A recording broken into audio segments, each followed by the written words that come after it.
Iktikaf itu baru sah yaumun walailah, sehari semalam. Kalau semalam aja nggak sah, jadi pagi sampai pagi lagi gitu. Atau kalau mulainya malam, maghrib sampai maghrib lagi gitu. Jadi benar-benar 24 jam. Fala yasihu min muftir, baik iktikaf fardu atau iktikaf sunnah diwajibkan puasa begitu. Kalau nggak puasa iktikafnya kagak sah begitu ya. Walau li uzrin, walaupun karena uzur nggak bisa puasa, jangan iktikaf begitu. Keras mazhab Imam karena Nabi ketika iktikaf benar-benar beliau meninggalkan istrinya ya, meninggalkan anaknya, bahkan berhubungan badan pun dilarang begitu. Bismillahirrahmanirrahim. Assalamualaikum warahmatullahi wabarakatuh. Malam hari ini kita lanjutkan pembahasan tentang fikih iktikaf bagian yang kedua. Insyaallah kita akan selesaikan malam hari ini pembahasan tentang fikih iktikaf. Ya, alhamdulillah sudah banyak ilmu yang kita dapati tentang iktikaf di pertemuan pertama. Yang pertama kita sudah bahas tentang definisi. Yang kedua kita sudah bahas tentang dalil. Ya, iktikaf baik dari Quran maupun dari hadis Nabi sallallahu alaihi wasallam. Dan yang ketiga, pekan lalu kita juga sudah membahas ya tujuan daripada syariat iktikaf itu. Allah turunkan, Allah perintahkan buat kita umat Islam. Tidak ada lain kecuali bertujuan agar kita terbiasa sendiri dalam menghadapi kehidupan ini. Karena nanti ada momen-momen di mana kita nggak ditemenin oleh siapapun, hanya sendiri. Ketika pertama di alam kubur, di alam barzakh, Nabi sampaikan iza yattabi'ul mayyit salasah, 3 yang ngikutin mayit ketika dikubur, 2 pergi pulang, yang 1 tetap bersama kita. Maka nanti di alam barzakh ketika kita sendiri gak ada yang nemenin, kita udah biasa karena udah sering iktikaf waktu masih hidup. Bahkan nanti ketika kita dibangkitkan oleh Allah Subhanahu wa taala dari kubur, yauma yafirrul mar'u min akhih, orang pada lari dari saudaranya, lari daripada orang tuanya, maka kita alumni iktikaf akan tenang walaupun saat itu sendirian. Makalah kita harus terbiasa hidup sendiri, salah satunya dengan syariat atau perintah iktikaf. Kita jalankan dengan adab-adab yang ditentukan oleh para ulama kita, sehingga tujuan tadi sampai dan meresap dalam hati kita. Bapak Ibu hadirin jamaah yang dirahmati Allah Subhanahu wa taala, malam hari ini kita lanjutkan.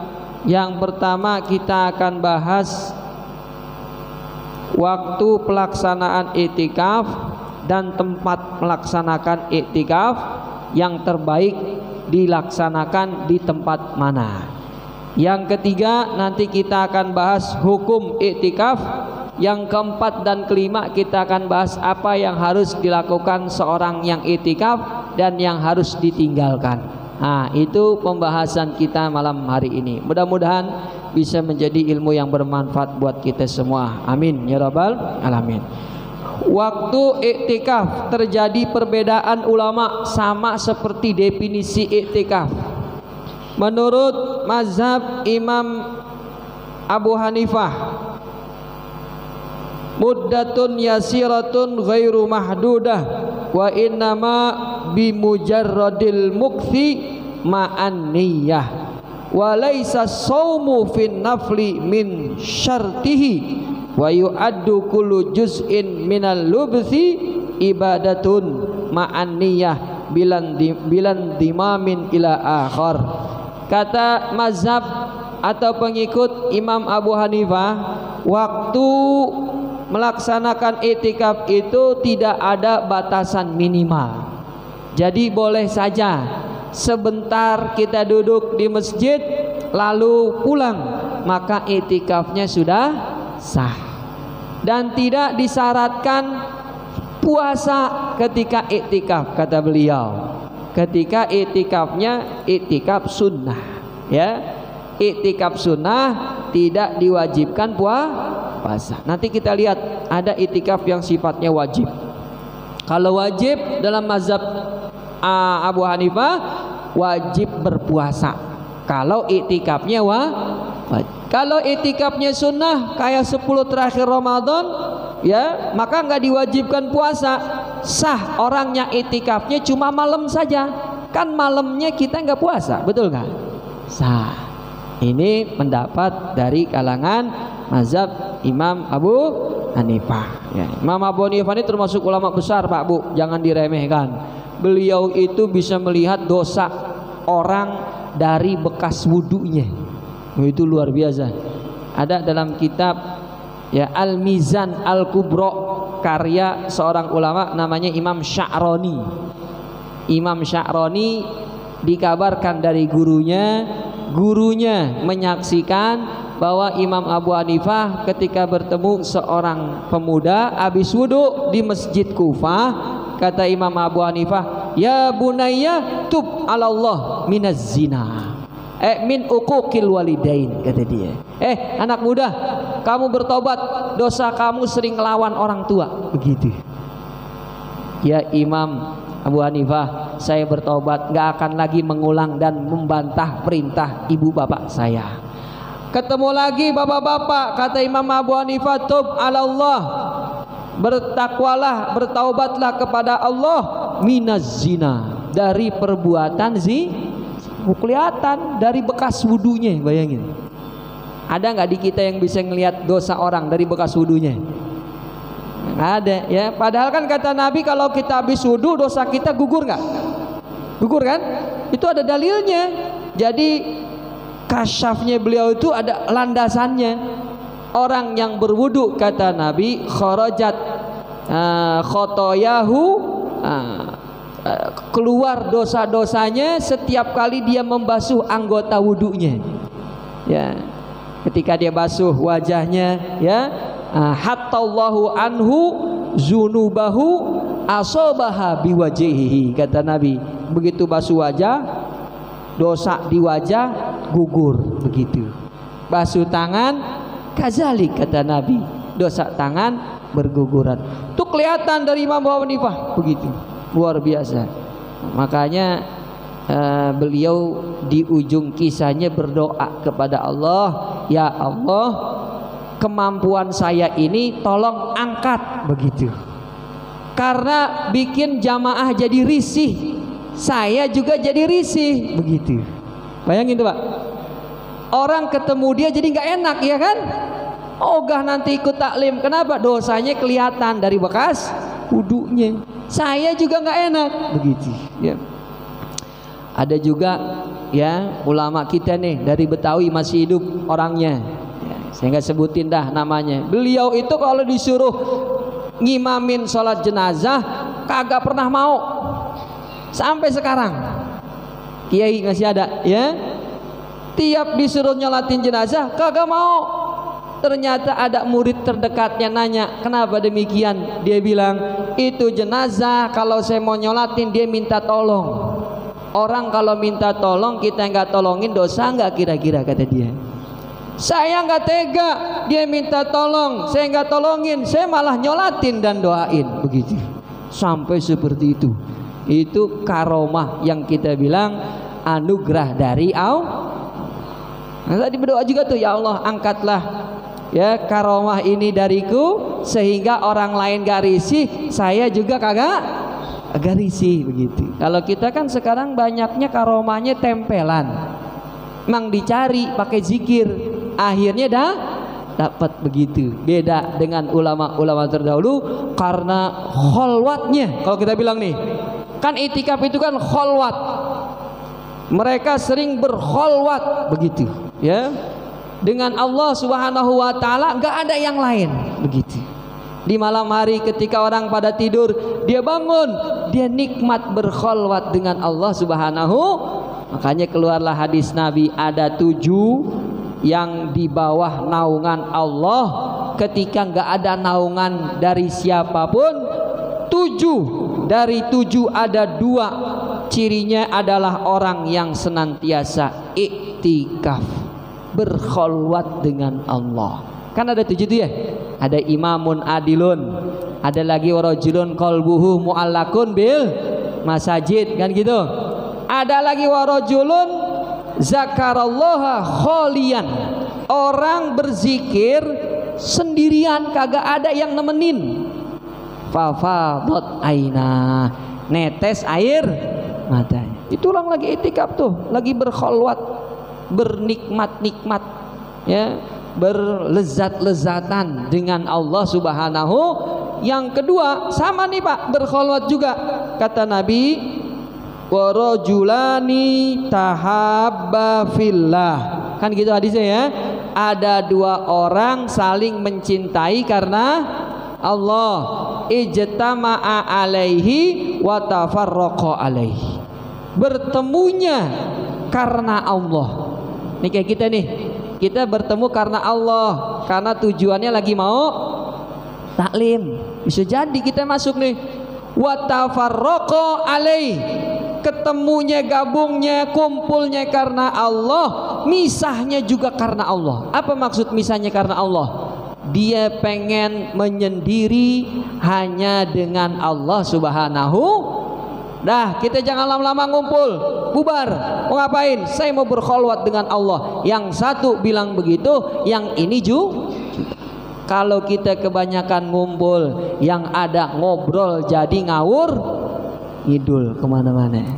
Makanya ijtama'a alaih, berkumpul karena Allah, berpisah juga karena dia pengen berkholwat, dia pengen bernikmat-nikmatan, berdua-duaan hanya dengan Allah Subhanahu.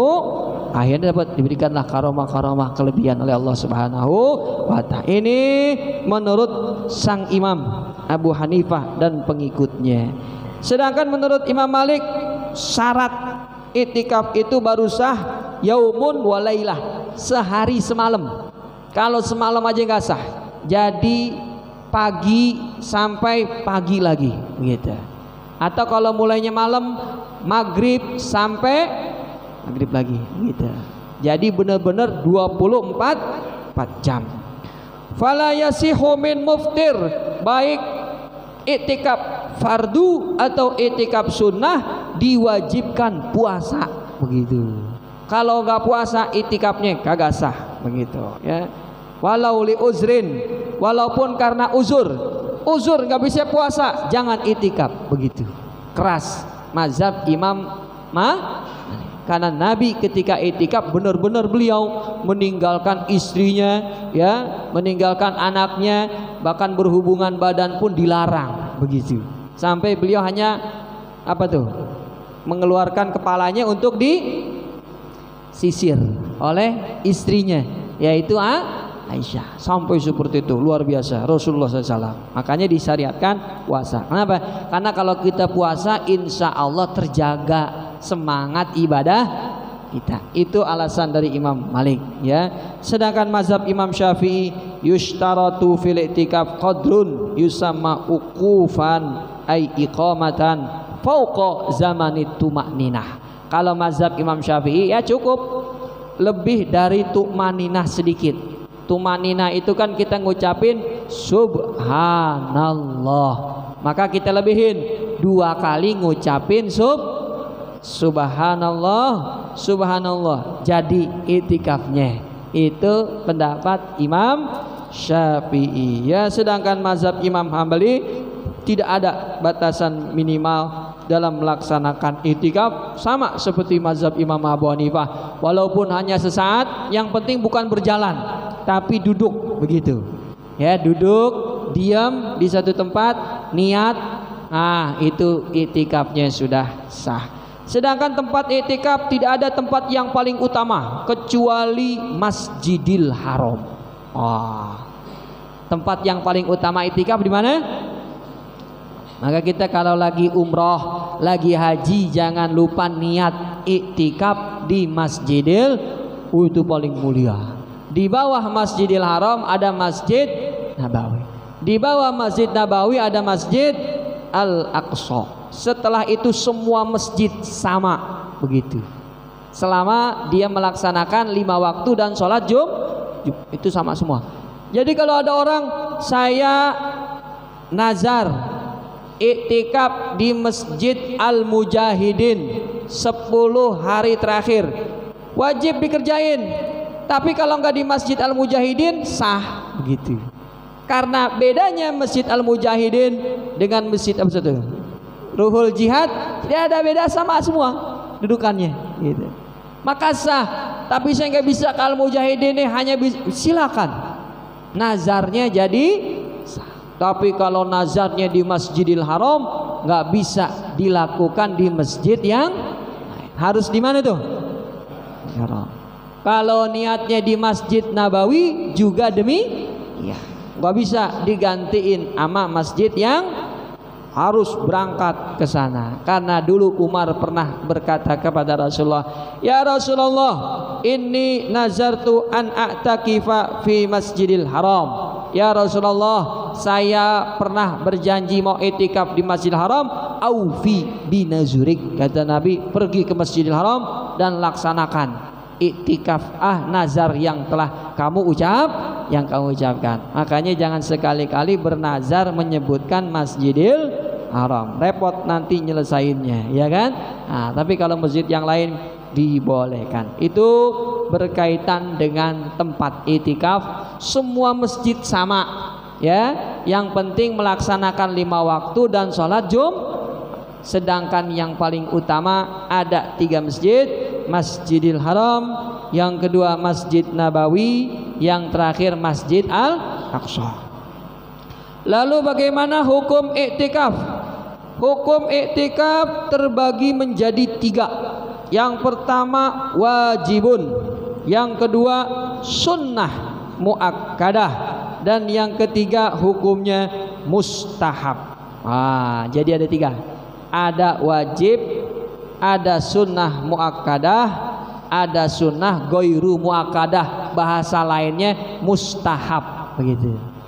Wajib, sunnah muakkadah, sunnah goiru muakkadah, bahasa lainnya mustahab, ya. Kalau nanti ada yang sebut mandub itu sunnah muakkadah gitu ya. Jadi yang kedua nih sunnah muakkadah, bahasa lainnya mandub. Mandub itu ibadah yang gak pernah ditinggalin Nabi selama hidup beliau, itu mandub. Tapi kalau mustahab, sunnah kadang-kadang Nabi kagak kerjain begitu ya. Paham jadinya? Kalau wajib bahasa lainnya fardu, kan kita tahu. Wajib fardu, sunnah muakkadah mandub, sunnah goiru muakkadah mustahab begitu ya. Ada 3. Yang pertama hukumnya wajib. Kapan? Fahuwal mandzur, yaitu iktikaf karena nazar gitu. Kalau kita bernazar, kan tadinya nggak wajib iktikaf, gara-gara nazar berubah jadi sama kayak kita kurban kan nggak wajib, kecuali mazhab Imam Abu Hanifah. Kita Syafi'i nggak wajib, tapi karena bernazar jatuhnya jadi. Dan kalau jadi wajib berubah tuh hukum ikutan semuanya. Waktu kita kurban sunnah kan disunahin makan dagingnya tuh. Jadi kalau ada panitia datang, Pak Haji, ini daging hewan kurban Pak Haji udah disembelih, itu kita terima walaupun di rumah kita udah biasa makan daging. Jangan kita tolak. Aduh mohon maaf, kita udah biasa makan daging, baginda ke jamaah semua. Oh nggak boleh, karena disunahin kita apa tuh? Memakan gitu. Tapi kalau kita nazar jatuhnya wajib, dagingnya nggak boleh dimakan. Semua harus diberikan kepada siapa? Fakir miskin. Ini nazar ya, hukumnya jadi wajib. Kalau udah wajib tidak boleh makan daging. Nanti kalau ada jamaah yang menolak, maaf saya tidak diperkenankan makan daging kurban, panitia langsung tahu, berarti dia itu kurbannya karena nazar. Jangan pakai tanya, Bapak nazar ya? Iya, nazarnya ya kepo kalau begitu ya kan. Udah cukup tahu.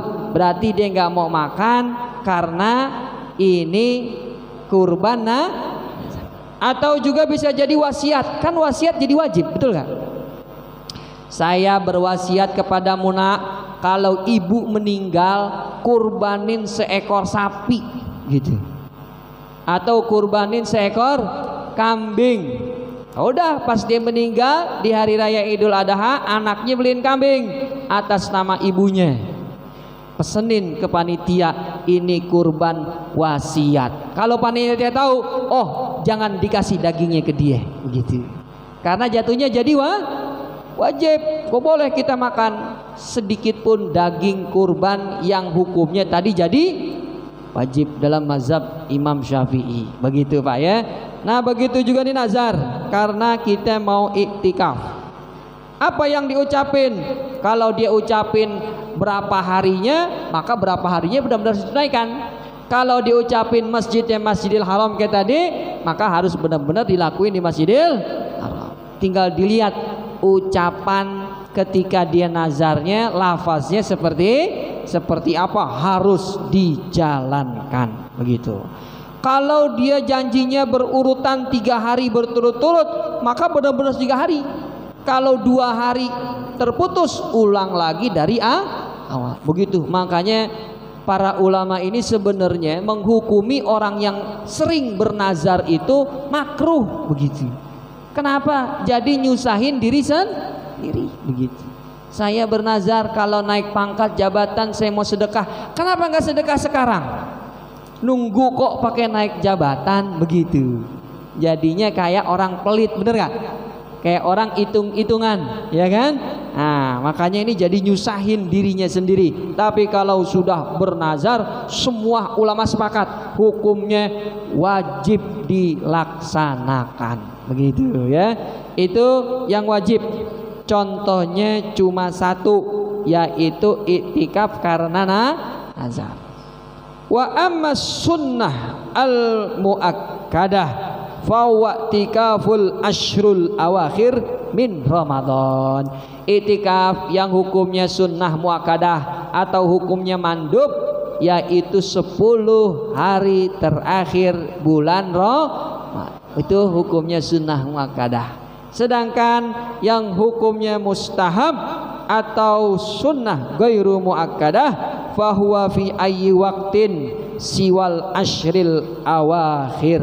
Ya, selain 10 hari terakhir Ramadan hukumnya sunnah ghairu muakkadah. Maka malam ini kalau tadi kita datang ada niat iktikaf, iktikafnya sah. Jatuhnya sunnah ghairu muakkadah. Lafazkanlah dalam batin kita, hati kita, nawaitu an a'takifa fi hazal masjidi sunnatan lillahi ta'ala. Karena nih kita niatnya iktikaf sunnah, bukan wajib, bukan fardu ya. Nah, itulah Bapak Ibu jamaah yang dirahmati Allah Subhanahu wa taala, hukum iktikaf. Jadi ada 3. Ada yang wajib, ada yang sunnah muakkadah, ada yang sunnah ghairu muakkadah.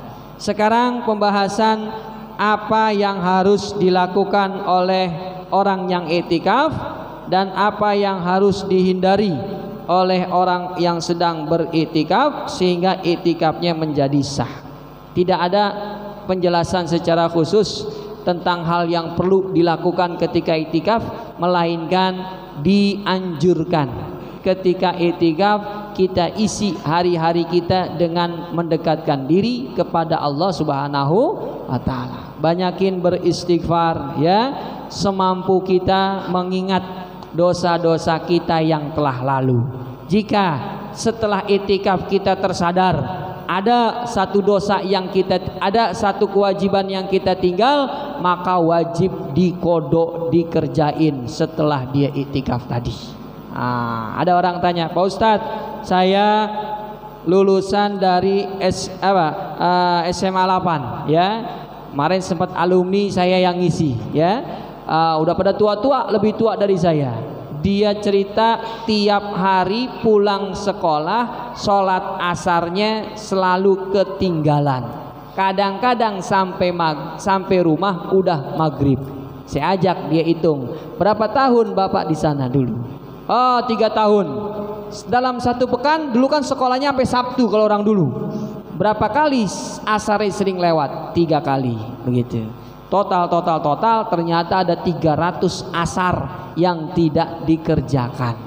Ada 300 asar. Waduh, banyak banget Pak Ustadz. Saya nyerah dah ngerjainnya. Jangan nyerah. Kalau bisa strateginya gampang kata saya. Bagaimana strateginya? Sehari kerjain 5 asar. Habis subuh diri lagi sholat 4 rakaat, niatnya asar. Habis zuhur diri lagi sholat 4 rakaat, niatnya asar. Kalau takut terjadi fitnah, kerjainnya di rumah aja. Habis subuh pulang di rumah baru sholat 4 rakaat. Itu waktu terlarang, boleh tetap. Kalau mengkodok boleh begitu. Karena namanya utang kapanpun harus gitu. Kerjain. Yang penting suci dari hadas kecil dan hadas besar yang menghalangi sholat. Sehari 5 asar. Maka kalau mau nyampe 300 bagi 5 dapat 60. Berarti 60 hari tunti ketika kalian iktikaf. Jadi iktikaf membatalkannya itu berhubungan badan. Bagaimana kalau nggak sampai berhubungan badan tapi sempat keluar? Batal juga iktikafnya. Cuma berpegang-pegangan doang dengan istri atau bermesra-mesraan dengan istri, keluar air spermanya, maka iktikafnya batal. Kalau iktikafnya tadi nazar, ulang dari awal karena jatuhnya batal. Yang keempat, batal iktikaf karena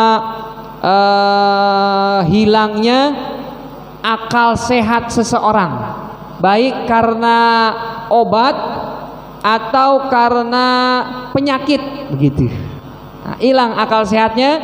Kalau karena obat berarti kan minum-minuman keras, ya, benda-benda itu yang bikin hilang akal.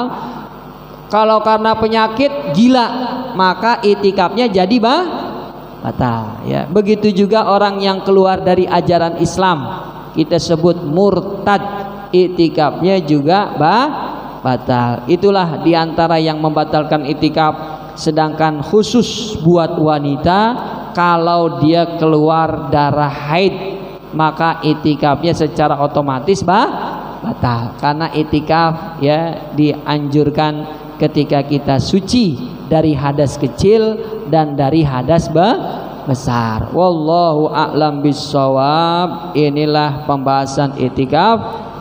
Ya, silakan. Waalaikumsalam. Kalau nazar baru dalam hati nggak jadi nazar. Jadi nazar itu salah satu rukunnya lafaz, ada lafaz.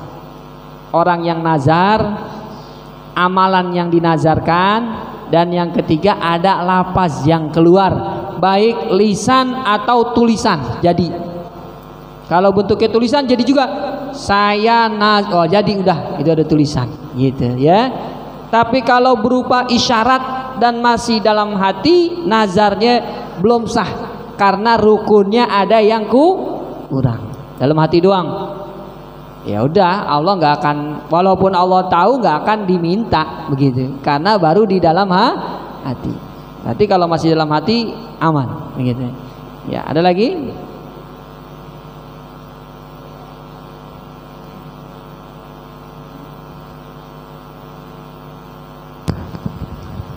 Assalamualaikum warahmatullahi wabarakatuh. Waalaikumsalam warahmatullahi wabarakatuh. Pak Ustadz, saya menanya nih. Ya. Biar jelas banget gitu jelasinnya. Ya. Yang pertama, iktikaf hari Jumat. Ya. Begitu kita masuk ke dalam masjid kan tentunya kita paling tidak membaca Allahumma gfirli junubi wabtahli abwaaba rahmatik. Ya. Begitu sampai masjid kita berdiri sholat tahiyatul masjid. Setelah selesai sholat tahiyatul masjid, kita di situ niat iktikaf. Ya. Kebetulan lagi iktikaf, ada teman nyolek, itu apa termasuk batal atau enggak itu? Nyoleknya kenapa maksudnya? Ya biasanya salaman gitu. Oh, salaman, ya. Ya. Ini juga untuk pelajaran. Biasanya kebanyakan orang begitu masuk masjid sholat bukan i'tikaf malah ngobrol gitu. Jadi sebaiknya bagaimana gitu? Iya, bagus ya. Baik, pertanyaan tentang urutan i'tikaf yang benar itu udah betul tuh gitu. Masuk masjid, baca doa, sholat dulu, duduk diem baru nih. Jangan niatnya sambil jalan. Baru masuk langsung niat nawaitu i'tikaf. Duduk dulu, tenang dulu. Yang namanya i'tikaf kan kita udah bahas. I'tikaf itu ukuf, diem di satu Jadi diam dulu, duduk dulu, tenang dulu, baru di situ kita nih. Jangan masih jalan, masih repot, masih sana. Niat i'tikaf ya, duduk. Maka sholat dulu tahiyat masjid 2 rakaat. Setelah sholat sunnah baru kita niat nawaitu an a'takifa fi hadzal masjidi yaumal jum'ah sunnatan lillahi ta'ala. Kemudian kita berzikir, ada yang colek, ya udah. Kalau ada khotib lagi udah di atas ya kita nggak boleh ngapa-ngapain kan, ya. Tapi kalau khotib belum naik ke atas mimbar, kita tanya, Bapak ngapain colek? Begitu, tanya. Biasanya kita kalau belum mulai ibadah orang suka colek, tapi kalau kita udah mulai buka Quran orang segen gitu. Maka kalau kita udah niat i'tikaf langsung buru-buru baca Quran biar orang nggak enak juga nyenggol kita begitu.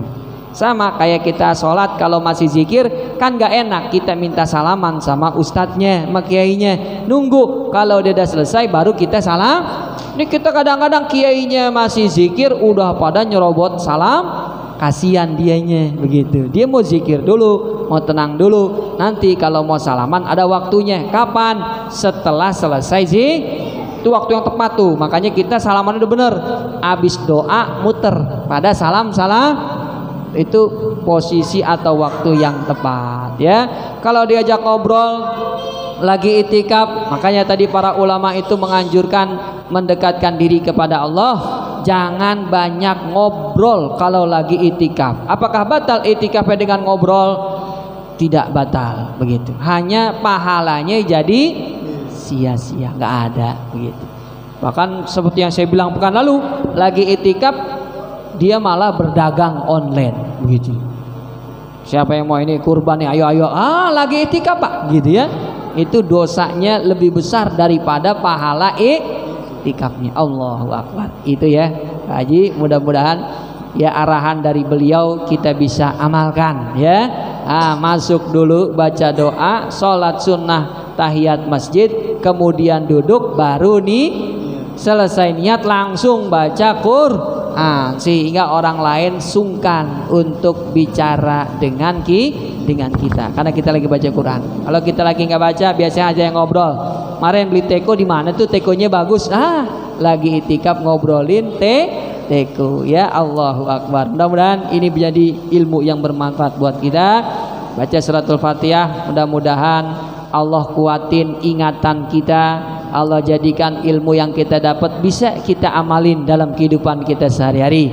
Anak-anak kita mudah-mudahan kita doain bisa jadi anak yang soleh dan solehah. Mereka jadi orang alim dan alimah sehingga bisa bermanfaat buat masyarakat. Al-Fatihah. Auzubillahi minasyaitonirrajim. Bismillahirrahmanirrahim. Alhamdulillahirabbil alamin. Arrahmanirrahim. Maliki yaumiddin. Iyyaka na'budu wa iyyaka nasta'in. Shiratal mustaqim. Shiratal ladzina an'amta 'alaihim ghairil maghdubi 'alaihim waladdallin. Amin amin ya rabbal alamin. Demikian dari saya, mohon maaf. Hadanallahu wa iyyakum ajmain. Assalamualaikum warahmatullahi wabarakatuh.